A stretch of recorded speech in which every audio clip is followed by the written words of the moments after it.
Silver futures. In this video, we'll be going over my trade idea of the week and the day-by-day probability model. So let's start off with the technical analysis on the 1 hour chart. We have now approached to pause MACD. We did bounce right off the 200 moving average, this green line currently at the price of $26.11. As we extend out to the 4 hour chart, we still remain in pause MACD. We're still below the 200 moving average, this green line, which will act as our temporary resistance at the price of $26.76. As we extend out further to the daily chart, we still remain in negative MACD, but we're seeing signs of a converge. As for the trade idea of the week, I'll be trading SLV, and my position size for it is less than 1% of my portfolio. My long entry is at $23.48, and that is this range here.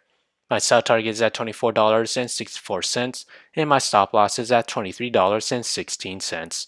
However, if I were to open a short position, my entry is at $25.14, and that is this range there.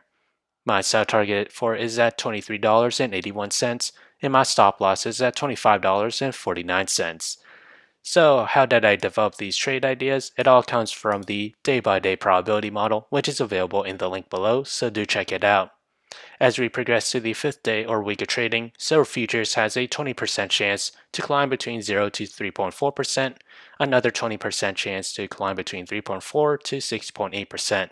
To the downside has a 20% chance to fall between 0 to negative 3.4%, and a 40% chance to fall between negative 3.4 to negative 6.8%. So if you enjoyed this content, feel free to like, comment, subscribe, and thank you for watching.